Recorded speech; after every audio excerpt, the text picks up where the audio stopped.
بسم اللہ الرحمن الرحیم۔ سورہ بقرہ میں اللہ تعالیٰ کا ارشاد ہے وَإِذْ قَالَ رَبُّكَ لِلْمَلَائِكَةِ إِنِّي جَاعِلٌ فِي الْأَرْضِ خَلِيفَةً، کہ جب اللہ تعالیٰ نے فرشتوں سے کہا کہ میں زمین میں اپنا نائب بنانے لگا ہوں، تو فرشتوں نے اللہ تعالیٰ سے فرمایا اے اللہ، وہ تو خون ریزی کرے گا، وہ تو زمین میں فساد کرے گا، تو اس کی ضرورت کیوں کر پیش آئی ہے؟ ہم تو آپ کی تسبیح بیان کرتے ہیں۔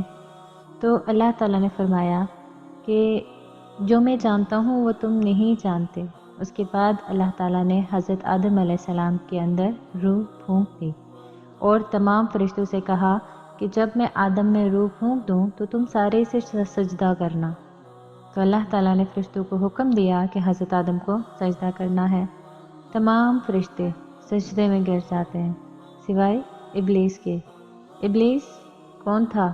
ابلیس جنات میں سے تھا اور اپنی عبادت کی وجہ سے، اپنی نیکیوں کی وجہ سے وہ طاؤس الملائکہ بن گیا تھا۔ اس کا نام عزازیل تھا۔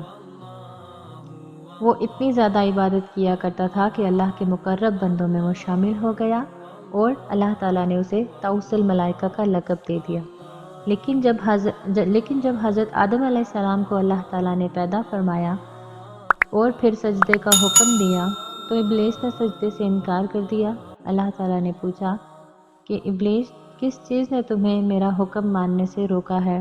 تو اس نے کہا کہ اللہ، تو نے مجھے اس سے افضل بنایا ہے، تو نے اسے مٹی سے بنایا ہے اور مجھے آگ سے بنایا ہے، میں تو زیادہ اچھا ہوں اس سے، پھر میں اسے سجدہ کیوں کروں؟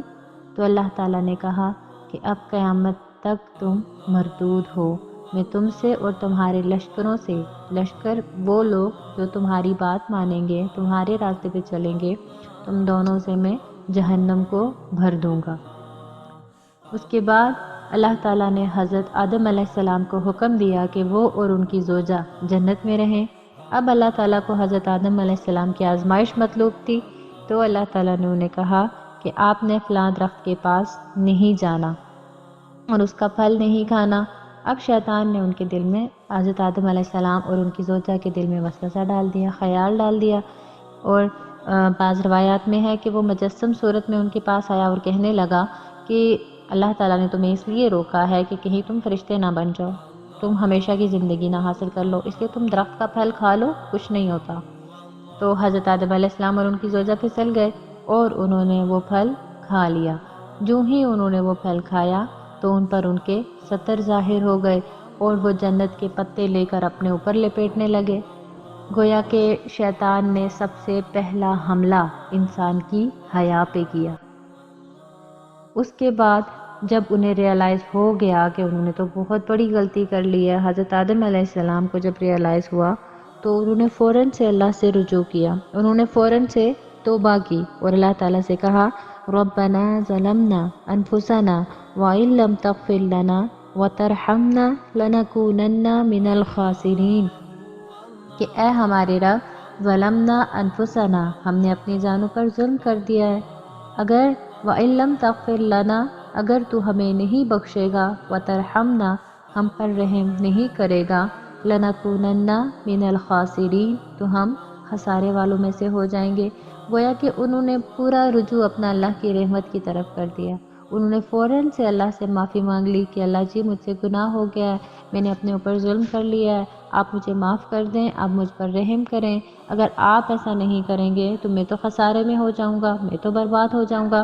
تو اللہ تعالیٰ نے حضرت آدم علیہ السلام کو معاف فرما دیا اور پھر انہیں دنیا میں بھیج دیا، دنیا میں انہیں آزمائش کے لیے بھیج دیا اور فرمایا کہ اب آدم علیہ السلام، آپ میں سے اور آپ کی اولاد میں سے جو میرا حکم مانے گا میں اسے دوبارہ سے جنت میں لے آؤں گا، اور جو شیطان کا حکم مانے گا میں اسے بھی جہنم میں ڈالوں گا اور شیطان کو بھی جہنم میں ڈالوں گا۔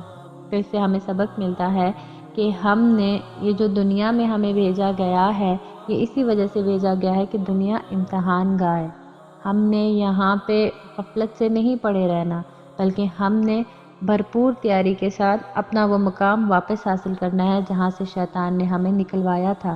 جنت ہمارا گھر، ہمارے باپ حضرت آدم علیہ السلام کا گھر ہے، تو ہم نے اس میں واپس جانے کے لیے تیاری کرنی ہے۔ نہ کہ ہم نے دنیا میں شیطان کے بتائے ہوئے راستے پہ چلنا ہے اور اللہ کی نافرمانی کرنی ہے۔ ہم نے ہر اس حکم کی تعمیل کرنی ہے جو اللہ اور اس کے رسول صلی اللہ علیہ وسلم نے دیا ہے، تاکہ ہم دنیا میں بھی کامیاب ہوں اور آخرت میں بھی کامیابی حاصل کر سکیں۔ اللہ پاک ہم سب کو اعمال صالحہ کی توفیق عطا فرمائے۔ آمین برحمتک یا ارحم الراحمین۔